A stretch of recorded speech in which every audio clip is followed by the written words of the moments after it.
Aku bukan satu-satunya. Dan sekarang, mereka mulai hilang satu persatu.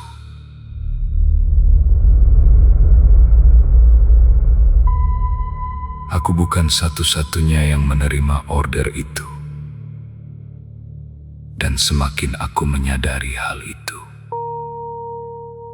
semakin dingin rasanya dunia di sekitarku. Setelah malam itu,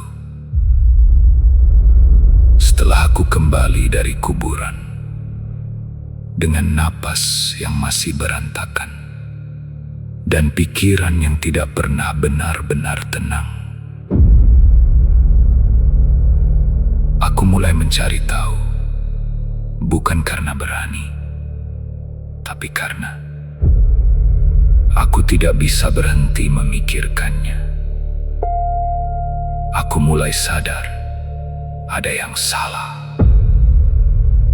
Aku buka grup driver, grup yang biasanya cuma berisi keluhan order sepi, diskon kecil, atau pelanggan yang ribet.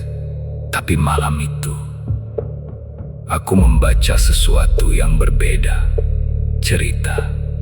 Cerita aneh yang terlalu mirip dengan apa yang aku alami.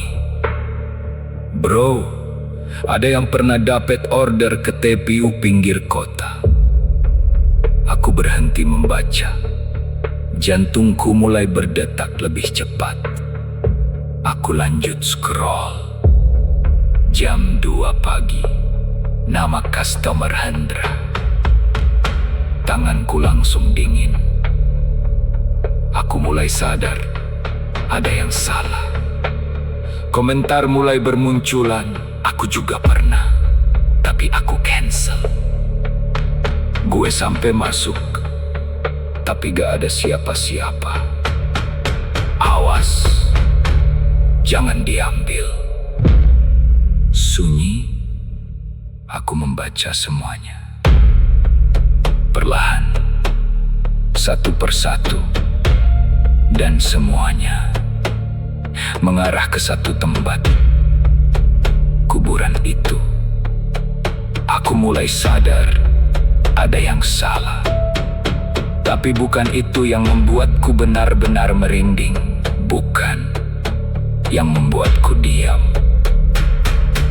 adalah sesuatu yang lebih kecil, lebih halus, tapi jauh lebih menyeramkan. Beberapa nama yang ikut berkomentar tiba-tiba menghilang. Aku cek profil mereka, tidak aktif sudah berhari-hari, bahkan berminggu-minggu. Aku mulai sadar ada yang salah. Awalnya aku pikir mereka berhenti kerja, mungkin capek, mungkin pindah, tapi tidak sesederhana itu.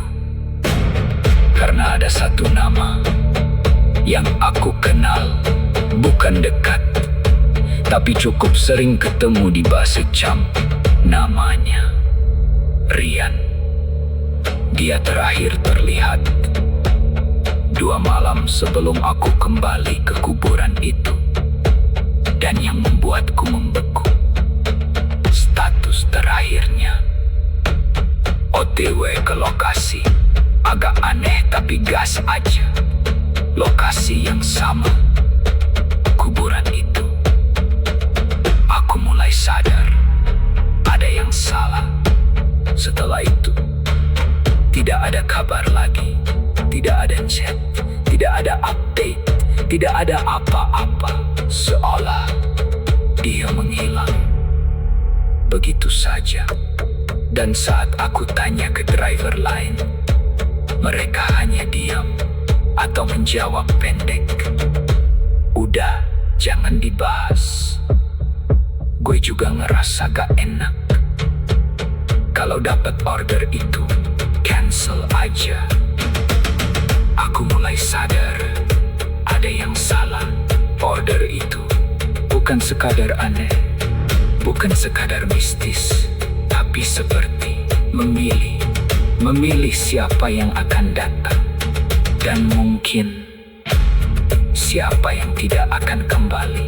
Malam itu, aku tidak keluar rumah. Aku duduk diam, menatap layar ponsel. Setiap notifikasi membuatku tegang. Aku mulai sadar, ada yang salah. Lalu, sekitar pukul 1:05, HP-ku bergetar. Bukan orderan, pesan dari nomor yang tidak dikenal. Aku buka, pesannya singkat. Kalau kamu dapat order itu lagi, jangan datang sendiri. Aku membeku, napas terasa berat, jari-jariku dingin. Aku mulai sadar, ada yang salah. Aku melihat nomor pengirim, tidak ada nama, tidak tersimpan. Tapi entah kenapa, aku merasa aku pernah melihat nomor ini. Aku cek, aku buka daftar kontak lama, scroll perlahan, dan di sana aku menemukannya. Nomor itu milik Rian, driver yang hilang, yang terakhir terlihat menuju kuburan itu. Aku mulai sadar, ada yang salah. Tanganku gemetar. Aku mencoba membalas, "Lo di mana?" Tidak ada jawaban. Aku tunggu 1 menit, 2 menit, 5 menit. Sunyi. Lalu pesan masuk lagi. "Dia tahu kamu sudah datang." Darahku seperti berhenti. Aku mulai